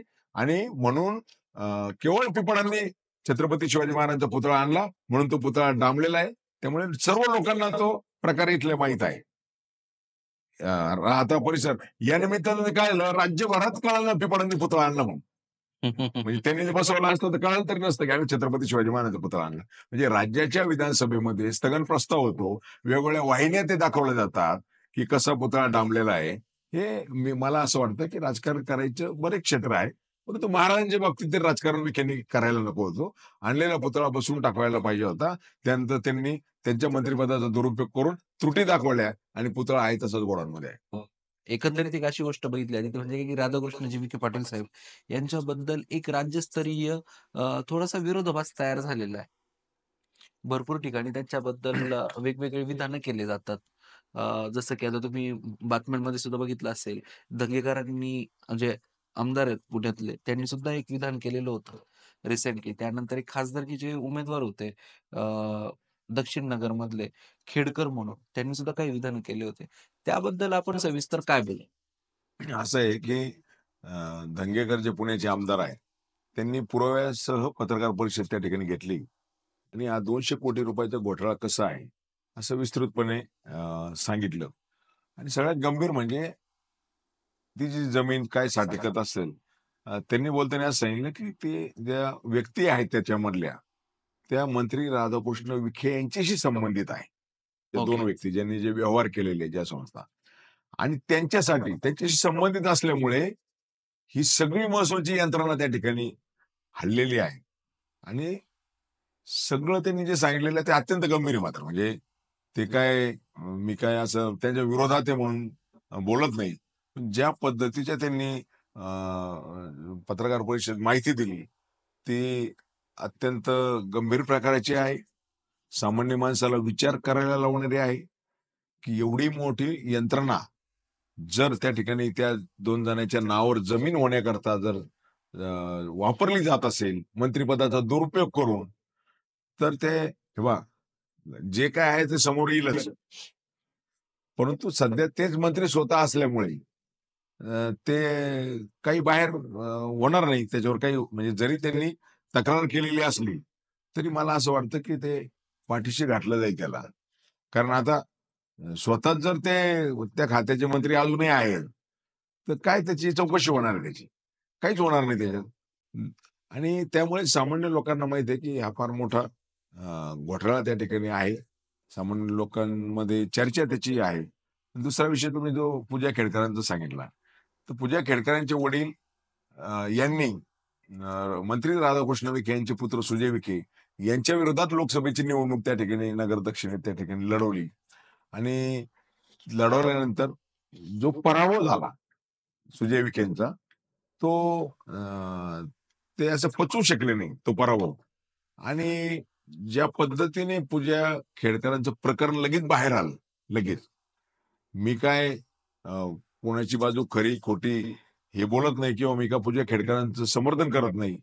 जे काय झालं असेल, जे असेल सत्य ते होईल न्यायालयात, ज्या गोष्टी कागदावरच्या आहेत. परंतु मी या निमित्ताने विचारू इच्छितो की लोकही सांगतात की एकट्या पूजा खेडकरच होते का? असे किती पूजा खेडकर महाराष्ट्रात आणि देशामध्ये आहेत. त्या सगळ्यांची प्रकरणं का नाही बाहेर आली? हा सामान्य जनतेला पडलेला खरा प्रश्न आहे त्याचा. म्हणून कोणाला तरी असं वाटतं की यांची खासदारकीची जी निवडणूक पूजा खेडकर वडिलांनी लढवली आणि त्या मुलीवर झालेली कारवाई या एकमेकाशी लोकांना या गोष्टी लिंक वाटतात सामान्य लोकांना, की कोणीतरी अगदी ठरवून या प्रकरणाला हवा भरलेली आहे असं सामान्य जनतेला त्या ठिकाणी वाटतं. माझं या बाबतीत एवढंच म्हणणं आहे की जो न्याय पूजा खेडकरांना मिळाला किंवा जे प्रकरण बाहेर काढलं गेलं, अशी अनेक प्रकरणं जर आहे तर त्यांची पण चौकशी कर, त्यांच्यावर पण कारवाई होण्याची गरज आहे ना. म्हणजे तुमच्या विरोधात कोणी निवडणूक लढवली की तुम्ही काहीतरी लगेच त्याच्या मागे झंझट लावणार. सत्य असत्य ते येईल बाहेर, काय असेल ते न्यायालय ठरवेल. मी काय त्यांच्या बाजूने बोलत नाही, परंतु एकमेकाची लिंक आहे असं सर्वसामान्य जनतेला त्या ठिकाणी वाटतं. Okay, okay. आता आणखीन एक महत्त्वाचा प्रश्न बोलला जातो, तो म्हणजे काय, की अ, तुम्ही स्वतः एक श्रेय घेण्याचा प्रयत्न करताय असं मला वाटतं. हा माझा तुमच्यावरती आरोप आहे. मी ऑन कॅमेरा बोलेन, की तुम्ही बोलतात, की जे आत्ताचे जे शिर्डीचे जे संस्थांमधले कर्मचारी आहे, 598 कर्मचारी आणि त्याच्या आधी काय तुम्ही एक आकडा बोललात 1052 कर्मचारी. त्यांच्यासाठी तुम्ही 22 वेळा उच्च न्यायालयात गेलेत आणि त्यांना तुम्ही त्यांची जे काही ऑर्डर आहे ते मिळवून देण्यासाठी प्रयत्न केलेत. परंतु याचं जे आता आम्ही जे काही न्यूजच्याद्वारे बघितलं, तर आम्हाला आमच्या सत्य आम्हाला डायरेक्टली दिसलंय, की हे सगळे प्रयत्न जे आहेत ते माननीय राधाकृष्ण विखे पाटील साहेब यांनी केलेले आणि हे ऑन पेपर दिसतंय आम्हाला, ऑन न्यूजवरती दिसतंय. मग याचं तुम्ही श्रेय कसं काय घेताय? असं आहे, मला वाटतं की हा प्रश्न जर आपण जर कामगारांना विचारला शिर्डी संस्थांच्या, तर त्या प्रश्नाचं उत्तर तेच आपल्याला त्या ठिकाणी देतील की खरी बाजू त्यांची कोणी घेतली आणि कामगारांचं काम होऊ नये म्हणून त्याचे विलन कोण आहे हे कामगारच तुम्हाला सांगतील. कारण मी कामगारांच्या प्रश्नाविषयी मी 2004 साली, म्हणजे त्यावेळेस सुक्तनकर साईबाबा संस्थांचे चेअरमन होते, राज्याचे माजी मुख्य सचिव होते ते इथं अध्यक्ष होते. आणि आम्ही शिर्डी ते मुंबई दिंडी काढू म्हणून घोषणा केली, मिटिंग घेतली, आंदोलन त्या ठिकाणी करायचं सुरू केलं नियोजन. आणि म्हणून त्यावेळेचे सुक्तनकरांनी या 1052 कर्मचाऱ्यांना कायम करण्याकरता मग ठराव केला, मी पाठपुरावा केल्यानंतर. आणि मग 1052 कर्मचारी 2009 मध्ये 9-10 मध्ये ते कायम झाले. मग हे जे 598 कर्मचारी ते पण एकाच वेळेसचे होते. राजकारणाकरता 2 लॉट केले गेले की आपण हे म्हणजे दुसरा टप्पा नंतर करू. आणि त्याचं नुकसान इतकं झालं त्या कर्मचाऱ्यांचं की जे 2009-10 ला परमनंट व्हायला हवे होते, तुम्ही आणि मी जर एकाच वेळेस लागलेलो आहे, 2 तुकडे करायचं काहीच कारण नाही. तर आताच माझ्याकडे नगरपालिकेचं मी पण काम पाहत होतो, म्हणजे मी पण नगरसेवक होतो. तर म्हणून मला वेळ नव्हता, तर मी त्या कर्मचाऱ्यांना सांगितलं की आपण पाठपुरावा करू, पण मला वेळ मिळेल नाही. आणि म्हणून मी आपल्याला पत्र दाखवतो की माझ्याबरोबर आमदार प्रशांतजी बंब यांनी 30/5/2022 30/5/2022 या तारखेला कार्यकारी अधिकाऱ्यांनी आणि प्रधान सचिव राज्याचे यांना पत्र दिलं आणि पाठपुरावा त्याने सुरू केला, आम्ही त्यांना घेऊन. आणि 12/8/2022 ला राज्याचे उपमुख्यमंत्री आणि न्यायविधी खात्याचे मंत्री यांना मी पत्र दिलं की हे कसं गरजेचं आहे, कसा अन्याय झाला आणि 1052 कर्मचाऱ्याप्रमाणे यांनाही 598 कर्मचाऱ्यांना न्याय मिळावा आणि पूर्वलक्षी प्रभावाने त्यांचा वेतनाचा फरक मिळावा, ही मागणी मी त्यांच्याकडे केली. आणि त्यांनी त्यांचं इन्व्हेस्टमेंटही मी तुम्हाला दाखवतो, पत्र दाखवतो, कारण मी पुराव्याशिवाय बोलत नाही. बरोबर. हे पत्र हे त्यांचं पण पत्र आपल्याला दाखवतो. आणि सगळ्यात महत्वाचं म्हणजे त्यांना पत्र दिल्यानंतर 2 ऑगस्ट 2022 ला न्यायविधी खात्याच्या कार्यसन अधिकाऱ्यांनी मुख्य कार्यकारी अधिकारी साहेब संस्थान यांना लिहिलंय की अशी मागणी आमदार प्रशांत बंब यांची आहे, अशी मागणी डॉक्टर राजेंद्र पिपाडा यांनी त्यांच्या 20/7/22 रोजी पत्रात 1687 पैकी 1052 कामगारांना साईबाबा संस्थान आस्थापनेवर कायमस्वरूपी स्थायी कर्मचारी म्हणून नियुक्ती दिली व ते कायम झाले असे नमूद केले. आणि या 598 कामगारांपैकी जे पात्र आहे त्यांना 1052 चे निकष लावून साईबाबा संस्थान आस्थापनेवर कायमस्वरूपी कर्मचारी म्हणून तात्काळ नियुक्ती देऊन मानवतेच्या दृष्टिकोनातून न्याय द्यावा अशी विनंती केली आहे. हे शासनाने कळवलंय की मागणी आमची आणि आमदार प्रशांत बंब यांची आहे. म्हणजे आम्ही मागणी केल्यावर सुरू झाला हा प्रकार यांना कायमस्वरूपी करायला, याचा पुरावा सुद्धा मी आपल्याला त्या ठिकाणी देत आहे. आणि म्हणून याच्यानंतर इथं ट्रस्ट बॉडी नाही, त्या ठिकाणी नाही, उच्च न्यायालयाने नेमलेली समिती आहे आणि म्हणून त्याला यांनी ठराव केला आणि उच्च न्यायालयात मंजुरीसाठी गेला. तिथे अडथळे आणले गेले होऊ नये म्हणून 22 वेळा मी 50 कर्मचाऱ्यांबरोबर उच्च न्यायालयात त्यांच्याबरोबर त्या ठिकाणी गेलो आणि पाठपुरावा केला. सिनियर कौन्सिल त्या ठिकाणी आम्ही त्या ठिकाणी दिले आणि नंतर त्याला शासनाने मंजुरी दिली आणि ते कामगार त्या ठिकाणी कायमस्वरूपी झाले. आणि म्हणून आम्ही असं खोटं श्रेय त्या ठिकाणी घेत नाही. जे काम केलं तेच आम्ही त्या ठिकाणी सांगत असतो. आम्हाला दुसऱ्याच्या कामाचं श्रेय घ्यायची त्या ठिकाणी काही गरज नाही. परंतु जे पण मंत्री राधाकृष्ण विखे यांनी केलं की 2009-10 मध्ये काय होणार होते, तर तुम्हाला सांगतो की बरेच कामगार निवृत्त झाले, बरेच कामगार मृत्युमुखी पडले. त्यांच्यावर फार मोठा अन्याय त्या ठिकाणी झाला. म्हणजे एका कामगाराचा 50 लाखाचा वेतनाचा तोटा त्या ठिकाणी झालेला आहे. आणि म्हणून पूर्वलक्षी प्रभावाने द्यावा अशी मागणी त्या ठिकाणी मी करत आहे. अजून ते काम शिल्लक राहिलेलं आहे आणि म्हणून हे कामगार परमनंट होऊ नये म्हणून राधाकृष्ण विखे त्याला त्या ठिकाणी जबाबदार आहे.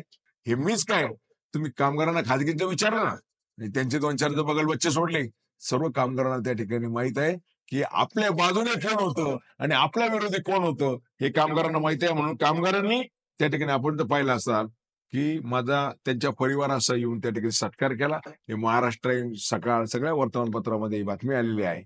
त्यांच्या परिवारासह येऊन सत्कार त्या ठिकाणी जाहीरपणे 3-4 हजार महिलांच्या उपस्थित सत्कार केले.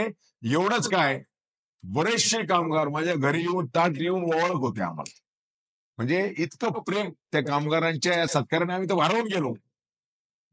त्यांना माहित आहे की कोणी कष्ट आपल्या करता घेतले. म्हणजे आपल्या परिवारातलेच राजेंद्र कुबडे घटक आहेत. इतके प्रेमाचे संबंध, इतके ऋणानुबंध आमचे त्यांचे झाले कारण इतका पाठपुरावा मी केला. त्यांना माहिती आपल्या प्रश्नाविषयी तळमळ फक्त पिंपळांना त्या ठिकाणी होते. यांना जो प्रश्न प्रलंबित ठेवायचा होता, कारण यांच्या सगळ्यात महत्वाचं लोक आपल्या मागे कायम फिरले पाहिजे आणि प्रश्न भिजत ठेवायचे. लोकांचं आर्थिक जीवनमान द्यायचं नाही हे धोरण यांचं असल्यामुळे या कामगारांना फार मोठा त्रास यांनी दिलेला आहे. तुमची कळकळ आता याच्यात कळतीये. मग तुमची कळकळ त्यावेळेस कुठे गेली होती, ज्या वेळेस फुलं विकण्यासाठी बंदी करण्यात आली होती? असं आहे की मला वाटतं ती पण माहिती आपल्याकडे अपुरी दिसते की पूर्वीपासून माझी मागणी आहे की देशातल्या सगळ्या मंदिरामध्ये कोरोना नंतर फुलं चालू झालेली आहे आणि देशातलं एकमेव मंदिर आहे की एखादं गुलाबाचं फुल सुद्धा तुम्ही त्या साईबाबाच्या समाधीवर त्या ठिकाणी नेऊ शकत नाही. जे मोठे आश्चर्य आहे. जे या मतदारसंघात काय करायचं आणि काय करायचं नाही हे सगळ्यांचा परिवार त्या ठिकाणी ठरवतो. आणि मग काय करायची, हे महसूल मंत्री होते, यांनी समिती नेमली जिल्हाधिकाऱ्यांची की आपण काय करायचे, याची समिती नेमा, भावफलक लावू, हे लावू, काय असेल ते द्या. आणि जो आवाज म्हणजे समितीच्या निमित्ताने 1 वर्षभर लांब गेलो त्यांनी आणि न्यायालयाचा काही संबंधच येत नव्हता. म्हणजे आता त्र्यंबकेश्वर असेल किंवा इतर ठिकाणी असेल, कुठेही असेल, अगदी फुलं न्यायालय थोडी म्हटलं तर फुलं बंद करा म्हणून इथे. हे यांच्याकडे काय आहे की जे काम करायचं नसेल ते न्यायालयाच्या माथी मारायची सवय यांच्या परिवाराला. म्हणजे जाणून बुजून माणसं सुद्धा सोडायचे. आमचा काही संबंध नाही त्याच्यात की न्यायालयाने हे बंद केलं. परंतु सर्वसामान्य शेतकऱ्यांना सगळ्यांमध्ये त्याच्यात मोठं नुकसान काय झालं, आपले आस्तगाव असेल, नांदुरकी असेल, सर्व ठिकाणी गुलाबाच्या बागा त्या ठिकाणी आहेत. त्या शेतकऱ्यांचं फार मोठं नुकसान झालं. दुसरा, जे मुलं फुलं विकत होती रस्त्यावर असेल, साई भक्तांना असेल, ते बेरोजगार त्या ठिकाणी झाले. त्यानंतर छोटी छोटी दुकानं होती, स्टॉल होती, त्यांचाही धंदा बंद झाला. म्हणजे त्या ठिकाणी म्हणजे कोट्यवधी रुपयाचं नुकसान शिर्डीच्या अर्थकारणावर त्याचे परिणाम त्या ठिकाणी झालेला आहे. परंतु यांना काही घेणं देणं नाही. आज ते काल परवा काहीतरी म्हटले की साईबाबांच्या समाधीवर कोणी हात ठेवावा की विखे पेरावार यांनी त्या ठिकाणी त्यांचा हात आहे असं जर कोणी म्हणत असेल तर मी या निमित्ताने जाहीरपणे सांगतोय की फुलं त्या ठिकाणी तुम्ही बंद केली पण तुमची अगरबत्ती मात्र त्या ठिकाणी चालू आहे. म्हणजे तुम्ही असं दाखवलं की फुलं जे वेस्टेज आहे त्याच्यापासून आम्ही अगरबत्ती बनवतो, तुमची अगरबत्ती मात्र चालू आहे. हे सर्व लोकही म्हणतायत, लोकांना माहित आहे. परंतु तुम्ही सांगता ना साईबाबाच्या समाधीवर हात ठेवा, तर तुम्ही सांगेल त्या वेळेला यायला तयार आहे की फुलं बंद करायला हा विखे परिवार जबाबदार आहे. यासाठी मी साहेबांच्या समाधीवर हात ठेवायला स्वतः तयार आहे. त्यांनी जे आव्हान दिलेलं ना ते आव्हान स्वीकारायला मी त्या ठिकाणी तयार आहे. म्हणजे तुम्ही त्या ठिकाणी या तालुक्यात काय चालू करायचं आणि काय बंद करायचं, सगळ्या मंत्रिपदाचा आणि सत्तेचा दुरुपयोग करून हे मात्र तुम्ही ठरवायचं. आणि लोकांना त्या ठिकाणी जसं आपण म्हणतो की नाही आमचा काही संबंध नाही परत दाखवायचं. हे लोक एवढे नाही का, आपण काय म्हणतो लोकांना समजत नाही असं तुम्ही समजता का? लोक वेडे नाहीत हो, सगळ्यांना समजतात त्या ठिकाणी.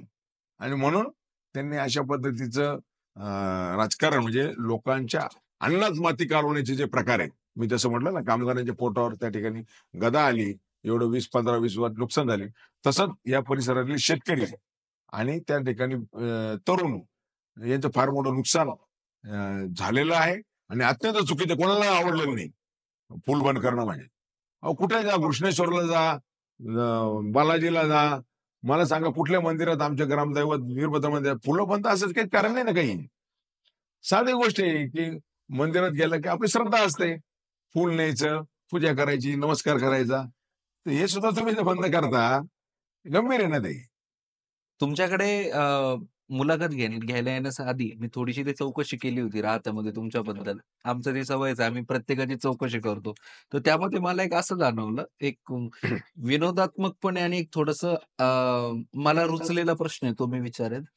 काय राहत्या तालुक्यामध्ये लॉन्स वगैरे कमी पडलेत की काय? की एका व्यक्तीला त्यांच्या कन्येचं लग्न हे स्मशानभूमीत लावावं लागलं? असं आहे की त्या प्रश्नाचं उत्तर मी तुम्हाला असं देतो की 2001-2 मध्ये आम्ही जी सत्ता मिळाली, त्यावेळेस स्मशानभूमीला काही कंपाऊंडही नव्हतं. हं. अगदी गाढवं, डुकरं सगळे स्मशानभूमीमध्ये मध्ये बसलेले असायचे. एखादा अंत्यविधी असेल तर लोकांचे फार हाल होत होते. त्यावेळेस मी स्मशानभूमी त्या ठिकाणी डेव्हलप केली. परंतु आता गावाची लोकसंख्या वगैरे वाढायला लागल्यानंतर म्हटलं आपण आता सुंदर स्मशानभूमी बनवली पाहिजे. म्हणून आम्ही त्या ठिकाणी, मी आणि माझी पत्नी ममता पिपडा, आम्ही त्या ठिकाणी पुढाकार घेतला. आणि तुम्हाला सांगतो की आम्हाला सांगायला आनंद वाटतो की जिल्ह्यातली 1 नंबरची स्मशानभूमी त्या ठिकाणी आहे. अगदी स्टेअरकेस जे आहे त्याला सुद्धा 150 रंगीत लाईट लावलेले आहे. म्हणजे जे गार्डनमध्ये सुद्धा शक्यतो कोणी बसवत नाही. आणि सगळं ग्रेनाइट बसवलेलं आहे शेडला. आणि त्या ठिकाणी आमचे जे स्मशानजोगी आम्हीच घेऊन आलो होतो त्यावेळेस संभाजीनगरहून 2003ला. तर स्मशान जोग्याला त्या ठिकाणी सुंदरसं असं फ्लॅट टाईप एक किचन, बेडरूम असं त्या ठिकाणी निवासस्थान सुद्धा आम्ही त्या ठिकाणी बांधून दिलेलं आहे. म्हणजे त्याच्या वास्तुशांतीचा सुद्धा कार्यक्रमाला त्यांनी आम्हाला त्या ठिकाणी बोलवलं. आणि सुंदर स्मशानभूमी झाल्यानंतर स्मशानजोगी एक दिवस मला सांगायला आला की माझ्या मुलीचं लग्न आहे, तर तुम्ही या. तुम्ही म्हटलो कुठलं कार्यालय आहे? त्यांनी सांगितलं स्मशानभूमीत. अरे म्हटलं स्मशानभूमीत काय लग्न करत असतं का? तुला मी लागलं तर कार्यालयाची व्यवस्था करून देतो बाहेर. मी त्यांना सांगितलं स्मशानभूमीत काय लग्न होत नाही. तो म्हटला अरे साहेब तुम्ही स्मशानभूमी एवढी सुंदर बनवलेली आहे की मला स्मशानभूमीतच लग्न करायचं आहे.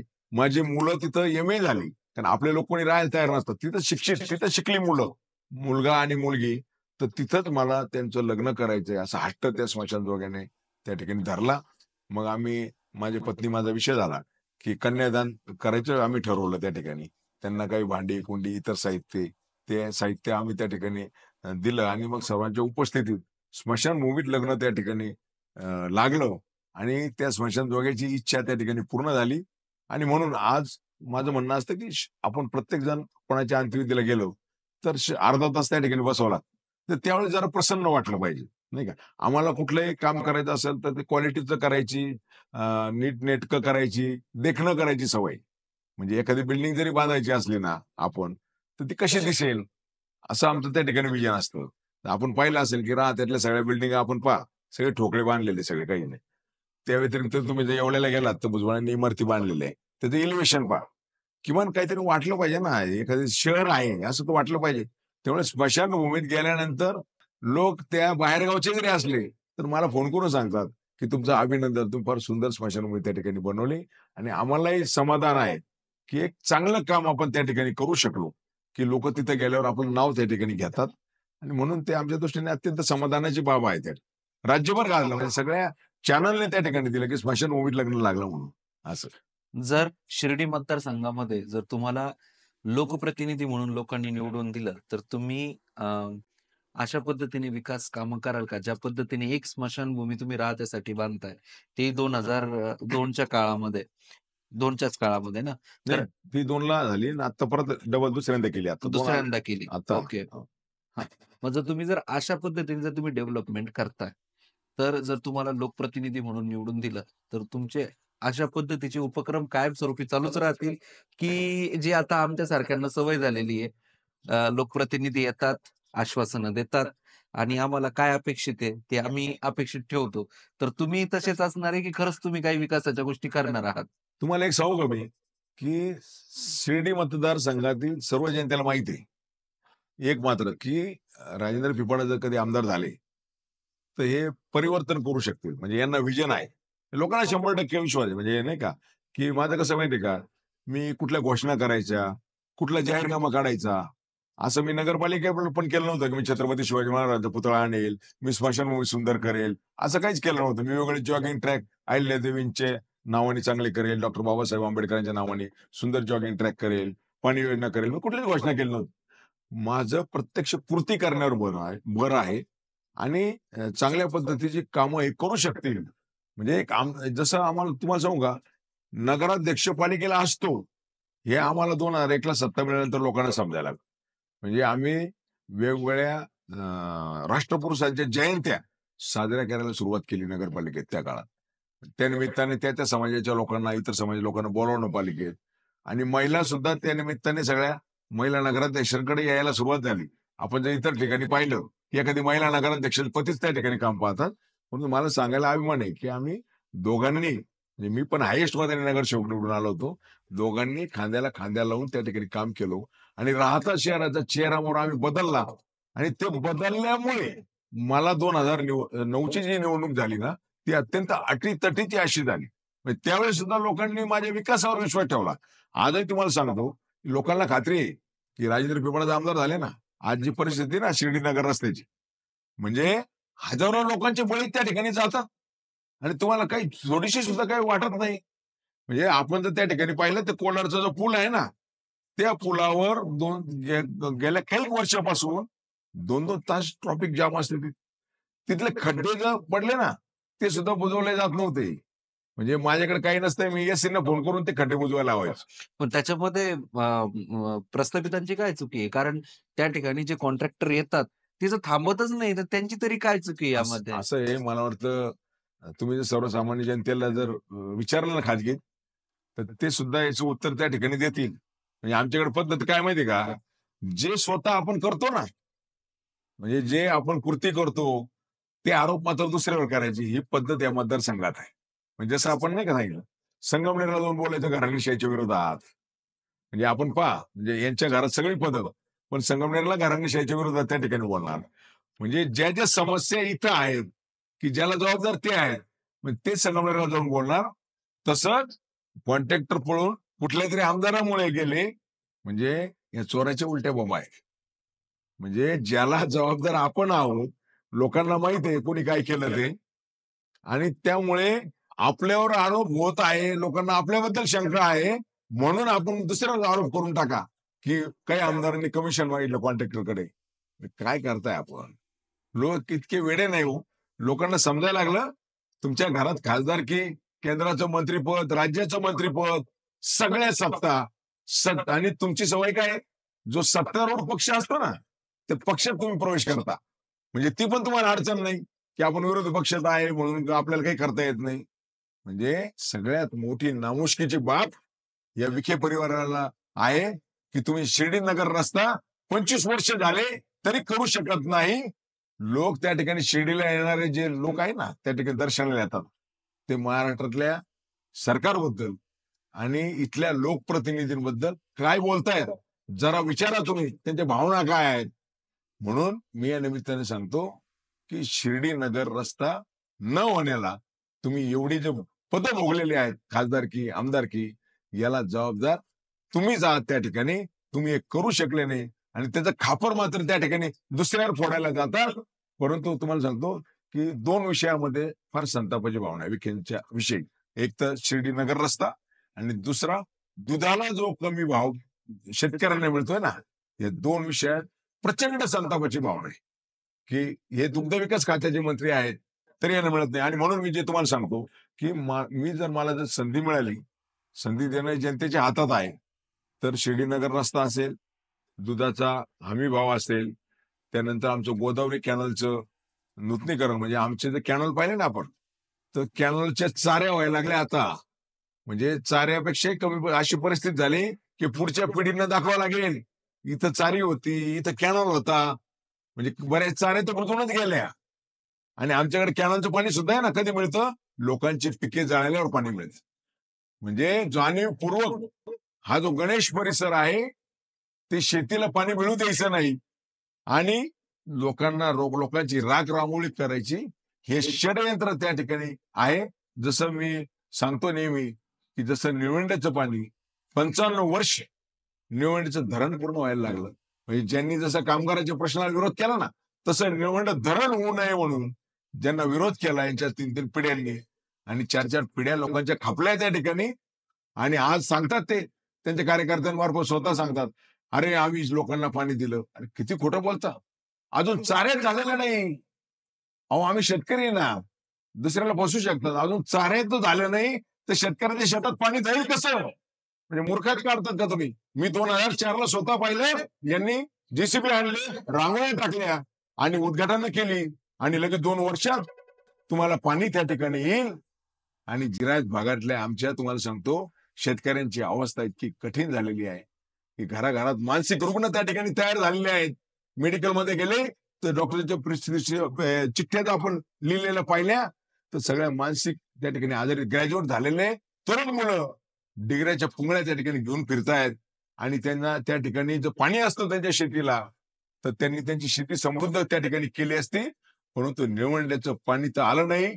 परंतु ते पाणी मागायला त्या ठिकाणी राधाकृष्ण विखे यांनी विधानसभेच्या निवडणुकीच्या वेळी फक्त निवेदन द्यायला खुर्चीवर बसलेले शेतकरी, त्यांना इतकं पोलिसांनी मारलं, खुर्चीवर उठून काहीच कारण नसताना, कुठलाही दंगा केलेला नसताना की त्यांच्या पाठीवर वटूसपर्यंत मारलं.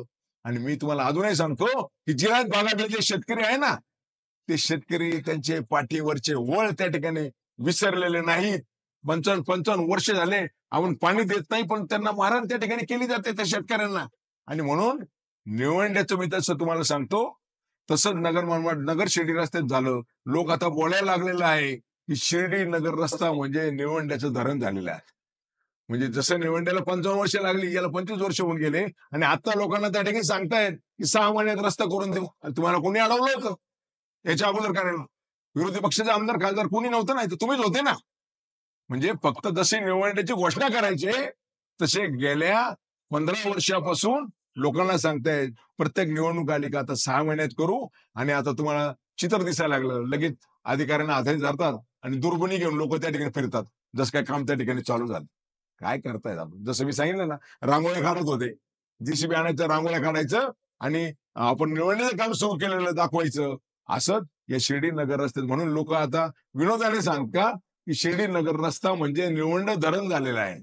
म्हणजे तुम्ही आज तकनी त्या ठिकाणी स्टोरी लावलेली होती की या शिर्डी मतदारसंघातले आणि उत्तर नगर जिल्ह्यातले शेतकरी किती सहनशील आहेत, ते आज तकनी त्या ठिकाणी दाखवलं की 55 वर्ष एक धरण त्या ठिकाणी पूर्ण होत नाही.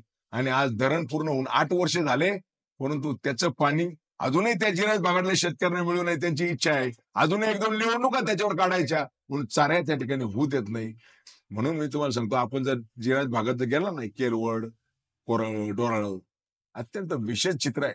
पडकी वाडे आणि धुळीचे लोक, काहीच नाही त्या ठिकाणी. जे विदारक चित्र आहे.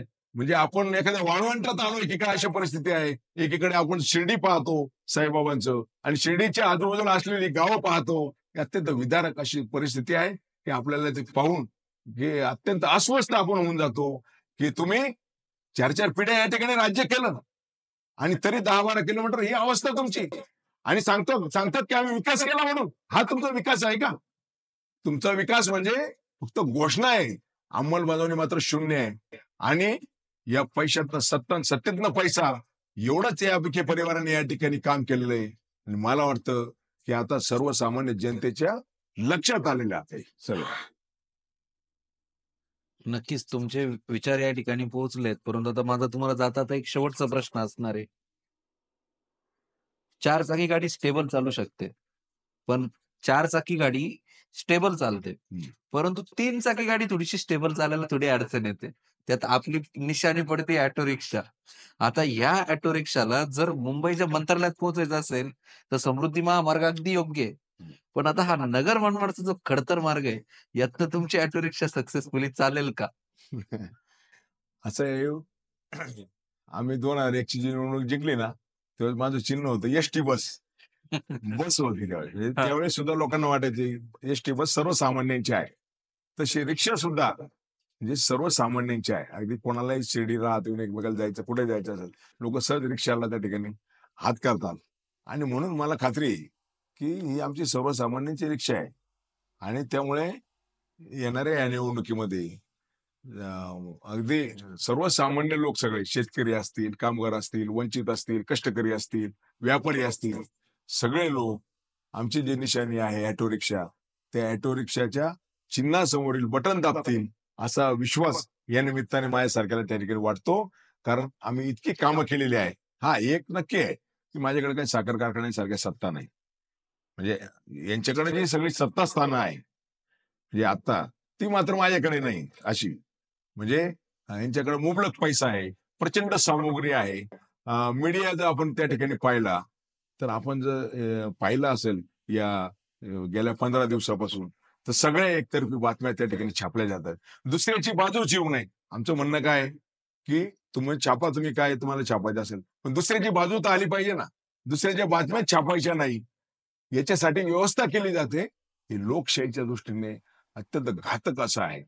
आणि फक्त हे पैशाच्या जोरावर सगळी यंत्रणा विकत त्या ठिकाणी घ्यायची, प्रशासनातले अधिकारी पण घ्यायचे, आणि जो लोकशाहीतला चौथा स्तंभ आहे तो एक खिळखिळा करून ठेवायचा. मग लोकांनी कोणावर विश्वास ठेवायचा?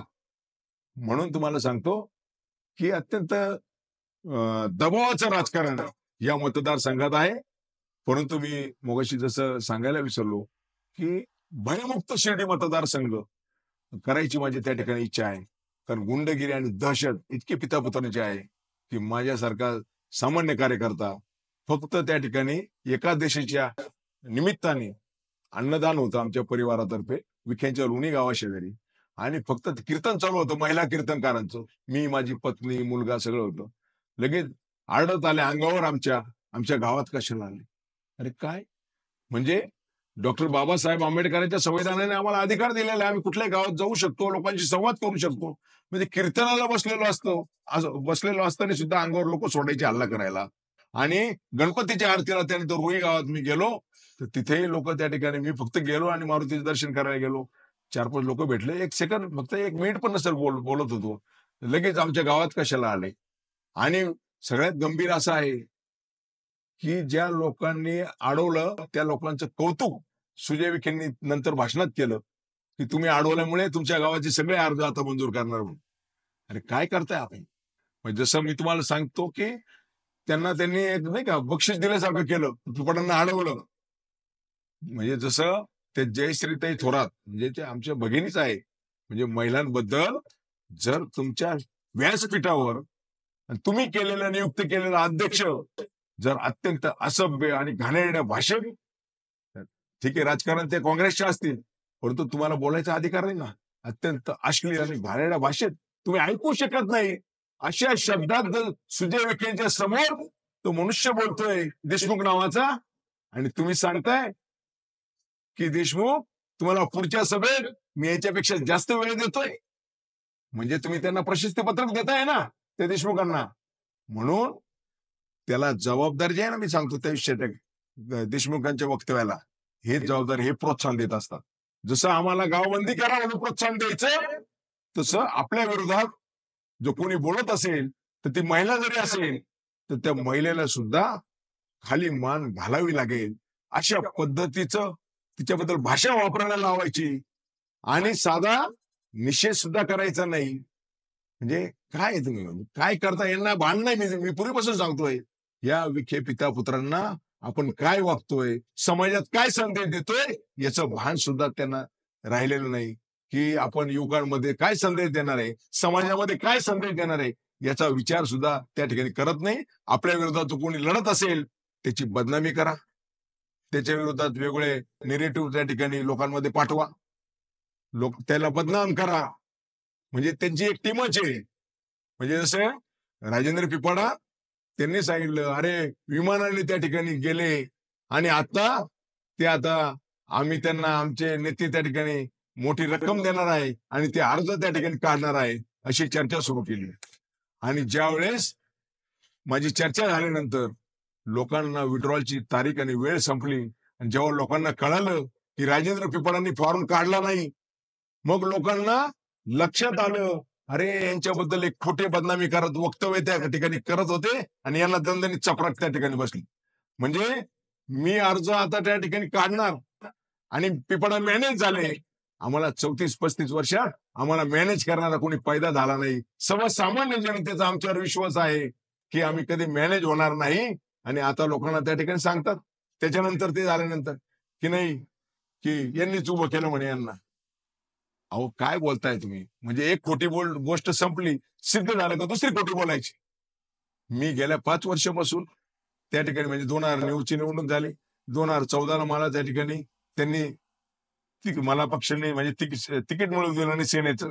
मग बीजेपीने तिकीट दिलं, ते 5 IP फॉर्म पळवला गेला. 19ला मला परत संधी मिळाली नाही, हेच पक्षात आले. म्हणजे आम्ही संघर्ष करतो रस्त्यावर, अन्यायाच्या विरोधात लढतो. आणि आम्ही जर इच्छा व्यक्त केली, मी भारतीय जनता पक्षाकडे इच्छा व्यक्त केली की यांच्या परिवारात आपण किती पदं देणार, की मलाच काय एखाद्या सर्वसामान्य कार्यकर्त्यांना, पक्षाच्या निष्ठावंत कार्यकर्त्यांना संधी द्या शिर्डी विधानसभेची निवडणूक लढवण्याची, आणि यांना संगमनेरला जाऊन द्या म्हटलं लागलं. यांना हे जे म्हटले ना आम्हाला संगमनेरला उभं राहायचं, यांनी संगमनेरला उभं राहण्याचं फक्त नाटक केलं. ते केवळ का केलं माहितीये का? माझी माहिती अशी आहे, ते काही नेत्यांना सांगत होते, मी नाव घेत नाही, की पिपाडांना तिकीट नको. जसं 9 नंतरचा अनुभव आल्यानंतर पुढच्या निवडणुकीत सुद्धा मला त्यांनी येऊ नाही दिलं, कारण त्यांना भीती होती की पिपाडा 13,000 मतांनी 13 फेऱ्यापर्यंत पुढे होते. तर म्हणून राजेंद्र पिपाडा सोडून कुणी उमेदवार असला तरी चालेल म्हणून तिकडे ते संगमनेरमध्ये धमक्या द्यायचे आणि सुजय विखे संगमनेरमध्ये उभे राहणार असं चित्र त्या ठिकाणी निर्माण केलं. परंतु मी आमच्या बऱ्याच मित्रांना सांगितले, हे त्यांची उभं राहण्याची धाडस आणि हिंमत त्यांच्यात नाही. ते फक्त भीती दाखवतात की राजेंद्र पिपाडांना तिकीट मिळू नये. आणि प्रत्यक्षात आपण माहिती घेतली तर राज्याचे मुख्यमंत्री एकनाथजी शिंदे साहेब यांनी 3 मतदारसंघाची नेवासा, श्रीरामपूर आणि संगमनेर तिन्ही तिकीट देण्याचा अधिकार हा मंत्री राधाकृष्ण विखे यांना दिला होता. मग यांच्या मुलाचं नाव लिहू शकत नव्हते का ते? यांनी का कच्चा उमेदवार दिला मग त्या ठिकाणी संगमनेरला थोरात साहेबांच्या विरोधात? केवळ त्यांचा हेतू त्या ठिकाणी होऊन गेला की आता काय आपली मागणी होती पिपाडांना उमेदवारी नको म्हणून त्या ठिकाणी खताळांना दिलं. म्हणून स्वतः त्या ठिकाणी मॅच फिक्सिंग करायची आणि आरोप मात्र दुसऱ्यांवर करायचे. म्हणजे आता तुम्ही नेवाशाला 3 उमेदवार आहे, अकोल्याला वैभव पिचड बाकीचे ते 3 उभे राहिले, मग प्रत्येक जणांची मॅच फिक्सिंग आहे का? असं आहे की प्रत्येकाला ज्यावेळेस आपण प्रयत्न करतो, मी एक परीक्षा दिलेली विधानसभेची, थोड्या मतांनी पडलेलो आहे आणि मी म्हटलं आता 15 वर्ष होऊन गेले, आपल्याला संधी आपल्याला मिळायला पाहिजे म्हणून मी 4-5 वर्षापासून सगळा प्रचार करतोय, लोकांमध्ये जातोय. आणि मी निवडणुका पुरता नाही, हे यांचा परिवार आता यायला लागला 3 महिन्यात लोकांमध्ये. आम्ही 24 घंटे लोकांचे प्रश्न त्या ठिकाणी सोडवतो. भले आमच्याकडे सत्ता नसेल काही, परंतु आम्ही लगेच आलेला आम्हाला भेटायला मध्यस्थी लागत नाही. आम्ही लगेच फोन उचलतो आणि प्रामाणिकपणे त्याला मदत करण्याचा प्रयत्न त्या ठिकाणी करतो. हे लोकांना माहिती आहे. आणि म्हणून सामान्य लोकांना माहित आहे यांनी माझी किती जरी बदनामी करायचा प्रयत्न केला, जे पिपाडा विमान न्यायला आलं तरी मॅनेज झाले नाही, ते पिपाडा मॅनेज होणार नाही ही सर्वसामान्य लोकांना त्याबद्दल विश्वास आहे. त्यामुळे माझी किती बदनामी करायचा प्रयत्न केला ना तर त्यांनी काही फरक पडणार नाही. मी काय आघाडीचा बंडखोर नाही ना, मी भारतीय जनता पक्षाच्या उमेदवाराच्या विरोधात बंडखोरी केलेली आहे, भाजपचा बंडखोर म्हणून असं समजा तुम्ही. मी काय आघाडीचा बंडखोर नाही ना, हे लक्षात घ्या त्यांनी.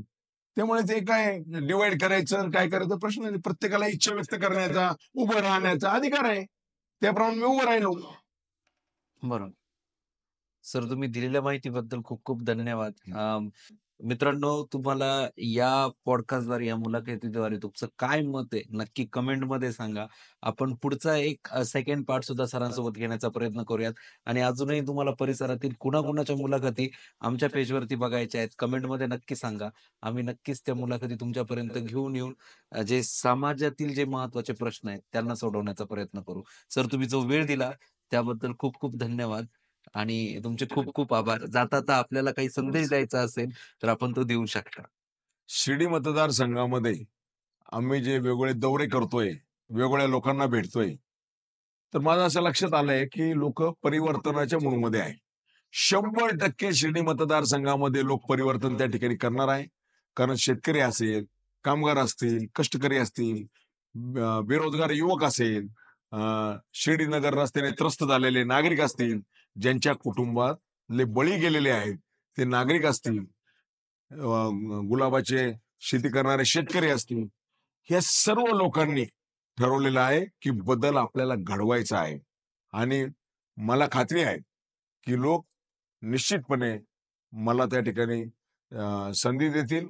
म्हणून आणि एक नक्की सांगतो की भले दहशतीमुळे, भीतीमुळे स्वतःच्या घरावर लोक स्वतःची इच्छा नसताना सुद्धा त्यांचे फ्लेक्स मात्र लावतील दडपणामुळे, परंतु मत मात्र मला त्या ठिकाणी देतील असा विश्वास मला आहे. आणि या निमित्ताने मी पुन्हा एकदा सर्व जनतेला आवाहन करतो की आपण निवडणुकीच्या मतदानाच्या दिवशी ऑटो रिक्षाच्या चिन्हासमोरील बटन दाबून आपण आमच्यावर विश्वास व्यक्त करावा असं आव्हान या निमित्ताने करतो.